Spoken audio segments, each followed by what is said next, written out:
Oke. Assalamualaikum warahmatullahi wabarakatuh. Kami dari kelompok Delta. Hari ini, hari Sabtu, kami mau ngobrol-ngobrol santai tentang tindak pidana terorisme. Oke, langsung dimulai aja. Dari kalian nih, kira-kira ada yang tahu nggak sih terorisme itu apa pengertiannya? Ada yang mau nyobain nggak? Kasih tahu kita nih. Mau dong Delta 1? Ya, silakan Delta 1 coba jelasin sedikit tentang terorisme. Nah, Sobat Amanda Putri sebagai Delta 1 mau sedikit ngasih kurang kencang suaranya. Oke.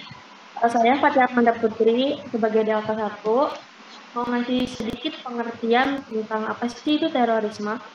Kalau misalnya secara etimologis ya, dari terorisme itu terdiri dari dua kata. Yang pertama ada teror dan isme.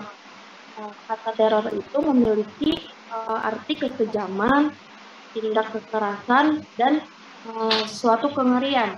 Sedangkan kata isme itu berarti suatu paham. Ada juga yang bilang kata teroris dan terorisme itu berasal dari kata Latin yang disebut terere, yang kurang lebih itu berarti membuat gemetar atau menggentarkan. Kata teror juga bisa dimaknai sebagai sesuatu yang menimbulkan kengerian. Ada juga dalam Undang-Undang Nomor 5 Tahun 2018 tentang penetapan peraturan pemerintah, di situ juga disebutkan terorisme itu sebagai perbuatan yang menggunakan kekerasan atau ancaman kekerasan yang menimbulkan suasana teror atau rasa takut secara meluas yang dapat menimbulkan korban yang bersifat massal. Bersifat massal ini bisa diartikan berarti memakan korban yang banyak ya, dan atau menimbulkan kerusakan atau kehancuran terhadap objek vital yang strategis, lingkungan hidup, fasilitas publik, atau fasilitas internasional dengan motif ideologi, politik, atau gangguan keamanan sendiri. Menurut saya itu. Terima kasih. Oke, makasih Delta 1 nih udah ngasih tahu kita tentang pengertian dari tindak pidana terorisme.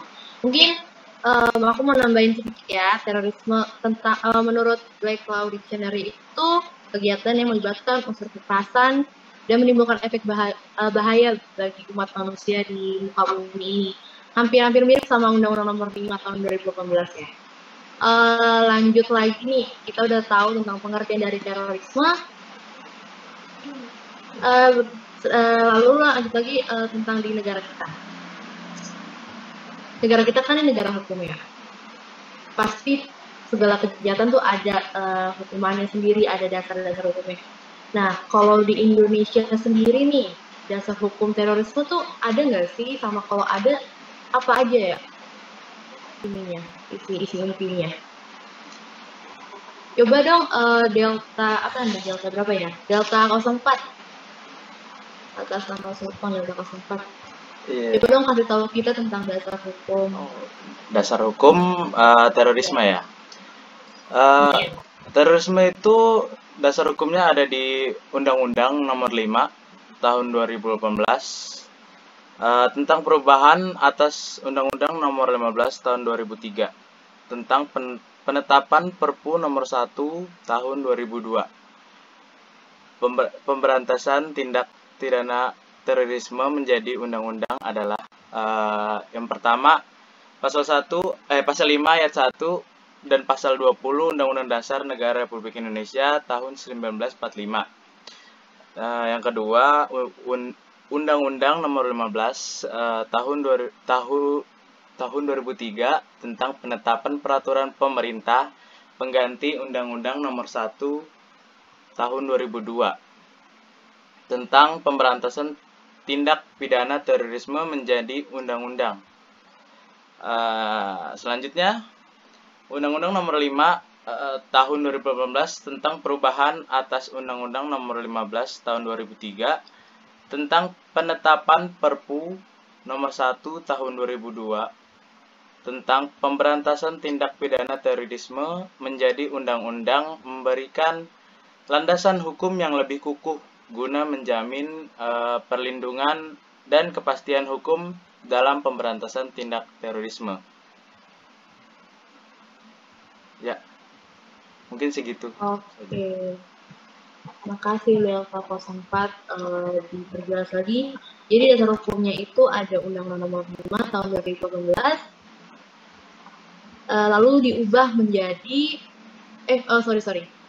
Sebelumnya Undang-Undang Nomor 15 tahun 2003 lalu diubah menjadi Undang-Undang Nomor 5 tahun 2018 dengan alasan supaya terdapat landasan hukum yang lebih kuat lagi gitu ya untuk menjamin keselamatan rakyat kita. Nah, dasar hukumnya udah ada nih.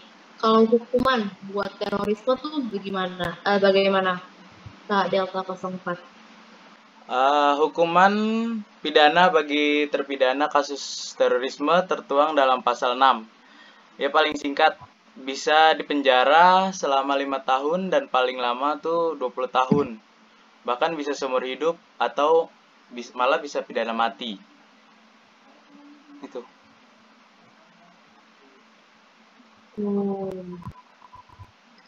Main ya.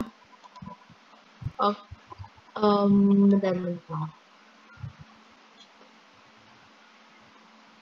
Oke. Kita udah tahu dasar hukum tentang terorisme, hukumannya juga yang pantas untuk teroris tuh kita juga udah tahu ya. Habis itu nih, sebentar. Tentang ini, dasar hukum udah ada, dasar hukum udah dibuat. Lalu mengenai lembaga yang menangani terorisme nih, siapa sih kalau di negeri kita nih? Mungkin Delta 02 bisa bantu kita buat tahu tentang lembaga yang menanganinya. Untuk mengoptimalkan pemberantasan tindak pidana korupsi di Indonesia ini, yaitu diadakan suatu lembaga, yaitu Badan Nasional Penanggulangan Terorisme. Lembaga tersebut merupakan sebuah lembaga pemerintahan dan kementerian yang melaksanakan tugas pemerintahan di bidang penanggulangan terorisme. Lembaga ini atau BNPT dibentuk berdasarkan Peraturan Presiden Nomor 46 Tahun 2010. Sebelumnya, cikal bakal lembaga ini adalah Deks Koordinasi Pemberantasan Terorisme atau DKPT. Kemudian, BNPT ini juga dibantu oleh TNI yang berdasarkan undang-undang yang mengatur mengenai TNI dan pertahanan negara. Oh, jadi ada dua ya, berarti ada BNPT sama Tentara Nasional Indonesia. Kalau gitu penyebab orang-orang melakukan terorisme ini apa ya? Penyebabnya itu diantaranya ada faktor pertama yaitu karena tersentuh. Bisa saja mereka pernah tinggal oleh adiknya yang meninggal atau mendapatkan ajaran terorisme gitu. Terus yang kedua adanya komunitas dari keras pendukung gerakan tersebut. Penyampaian tersebut dikuatkan oleh pemahaman radikal yang timbul ketika bergabung dengan kelompok yang mendukung pemikirannya tersebut. Yang ketiga adalah ideologi yang terlegitimasi dan mengakar. Misalkan mereka memperbolehkan untuk membunuh, melakukan kekerasan. Dengan adanya ideologi tersebut, mereka tidak akan ragu untuk melakukan aksi terorisme. Oke, makasih buat Delta 02 yang udah ngejelasin. Sekarang aku mau ngejelasin tentang bentuk-bentuk terorisme. Menurut pakar ahli Muladi ini, terorisme itu dibagi ke 5 bentuk. Yang pertama itu ada terorisme politik. Terorisme ini dilakukan dengan kekerasan yang didesain terutama untuk menimbulkan ketakutan di lingkungan masyarakat dengan tujuan politis. Lalu yang kedua ada terorisme non-politik. Dilakukan untuk tujuan keuntungan pribadi termasuk aktivitas-aktivitas kejahatan terorganisasi. Lalu yang ketiga ada quasi terorisme. Tindakan yang menggambarkan aktivitas yang bersifat insidental untuk melakukan kejahatan kekerasan yang bentuk dan caranya menyerupai terorisme, tetapi tidak mempunyai unsur esensialnya sih. Lalu yang keempat, terorisme politik terbatas. Dia ini perbuatan terorisme yang dilakukan untuk tujuan atau motif politik, tapi tidak merupakan bagian dari suatu kampanye bersama untuk menguasai pengendalian negara. Lalu yang kelima ada terorisme pejabat atau negara, yaitu suatu tindakan terorisme yang terjadi di suatu bangsa yang tatanannya didasarkan atas penindasan. Ini bisa masuk ke genosida gitu sih. Oke. Kita udah bahas tentang pengertian, tentang dasar hukum, tentang landasan, dan lain-lain. Waktunya bahas tentang kasus terorisme yang pernah ada di Indonesia nih. Aku ambil satu contoh kasus, itu ada pengoboman Surabaya 2018. Kalian tahu kan, pernah lihat berita ini kan di TV kan? Pernah, ramai banget itu waktu. Oh iya benar. Itu tepatnya terjadi pas tanggal 13 Mei 2018, tepatnya 3 tahun yang lalu. Ini nih aksi bom bunuh diri di 3 gereja. Sayang banget ini ada di tempat ibadah, tempatnya orang bukan dirinya gitu ya, bilangnya. Dan ini nih dicurigai sebagai bentuk jihad, tapi bukan jihad gitu ya. Sayang, dan pelakunya ini tuh ada ayah, ibu, dan 4 anak mereka. Ini termasuk itu salah satu bentuk terorisme di ideologi kan ya kan? Kesian banget ini 4 anaknya. Mereka masih belum ngerti apa-apa, tapi terpaksa ikut jadi pelaku, jadi korban juga karena orang tuanya. Terus mereka disinyalir adalah bagian dari jamaah Ansarut Daulah yang berjabat pada pemimpin ISIS. Gitu kan, jadi terus korbannya ini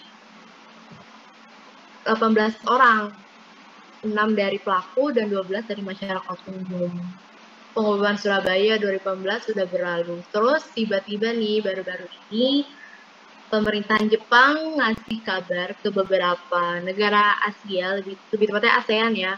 Itu ke Indonesia, Filipina, Thailand, Malaysia, sama Singapura kalau nggak salah, ngasih kabar ke kedutaan mereka yang ada di masing-masing negara buat warga Jepang yang ada di negara tersebut berhati-hati karena disinyalir ada kegiatan terorisme gitu. Apalagi menjelang ini kan juga tahun baru kan, tempat orang ramai gitu ya. Nah, sebelum itu kan baru peringatan. Sebelum itu semua terjadi, meskipun pemerintah Indonesia sendiri tidak terlalu menanggapi, kira-kira upaya penanggulangan tindak pidana terorisme nih bagaimana sih tepatnya biar meminimalisir gitu adanya kegiatan ini. Coba dong Delta 05 dibantu tentang upaya penanggulangan tindak pidana terorisme gimana bagusnya? Oke, Delta 05 izin ambil alih ya. Mau menerangkan kalau kejadian-kejadian teror yang tadi dijelaskan sama Delta 03 itu terjadi di Indonesia merupakan sinyal bahwa Indonesia udah menjadi salah satu target operasi organisasi terorisme baik internasional maupun domestik ya yang ada di Indonesia sendiri. Nah, selain meningkatkan kewaspadaan secara fisik, itu juga belum cukup untuk menghadapi organisasi terorisme tingkat internasional. Karena secara organisasi kelompok tersebut udah mempunyai rencana yang matang banget dan persiapan yang udah diperhitungkan dengan baik dan secara rinci gitu ya. Bagi Indonesia, pencegahan dan pemberantasan terorisme itu memerlukan kecermatan, pengamatan atas kultur karena Indonesia itu kan banyak budayanya ya, berbeda-beda juga. Terus kondisi masyarakatnya juga harus diperhatikan, sama stabilitas politik. Itu menjadi faktor yang harus diperhatikan buat kita, buat Indonesia terutama ya. Gimana cara biar terorisme itu nggak terjadi di Indonesia gitu. Nah, strategi penanggulangan terorisme yang diterapkan sama pemerintah itu ada 3 ya. Yang pertama itu upaya preventif, itu bisa dilakukan secara meningkatkan pengamanan dan pengawasan terhadap senjata api, karena biasanya itu mereka menggunakan senjata api juga selain bom bunuh diri gitu ya, karena mereka juga sebelumnya pasti melakukan teror untuk menakutkan warga yang ada di sekitar. Terus juga pengamanan publik juga harus ditingkatkan, pengamanan terhadap komunikasi juga, karena sekarang kan ada juga ya kasus di internasional yang masuk ke dalam masjid itu dan ngebom masjid itu melakukan secara live. Terus selanjutnya itu ada upaya preventif, itu bisa dilakukan pencegahannya dengan cara pencerahan oleh ajaran agama, oleh tokoh-tokoh masyarakat. Terus pelibatan partai politik bagi kelompok-kelompok yang bergerak juga bisa dilakukan ya oleh partai politik. Terus penetapan secara tegas juga sangat berpengaruh dalam upaya penanggulangan terorisme. Juga kalau misalnya bisa itu memberlakukan hukuman mati terhadap pelaku terorisme di Indonesia. Cuman itu juga harus memperhatikan hak asasi manusia juga ya, nggak asal menetapkan hukumannya gitu, karena kita harus juga menghormati hak asasi manusia yang lainnya. Terus yang ketiga itu ada upaya represif ya. Langkah-langkahnya itu bisa kayak tadi, upaya membentuk Badan Penanggulangan Tindak Terorisme, terus serta pembentukan satuan khusus untuk memberantas tindak pidana terorisme. Terus yang kedua itu penyerbuan terhadap tempat persembunyiannya para pelaku terorisme. Yang ketiga, penjatuhan sanksi pidana yang tegas terhadap pelaku tindak pidana terorisme yang telah terbukti berdasarkan fakta-fakta yang udah ada gitu. Itu sih upaya penanggulangan ya yang bisa dilakukan. Oke, berarti kita nih harus ini ya, nggak cuman BNPT sama TNI doang nih yang jaga-jaga terkait terorisme. Kita sebagai masyarakat juga harus ikut berpartisipasi. Itu kan ya ada 05. Ya, Oke, makasih. Oke, makasih di 05.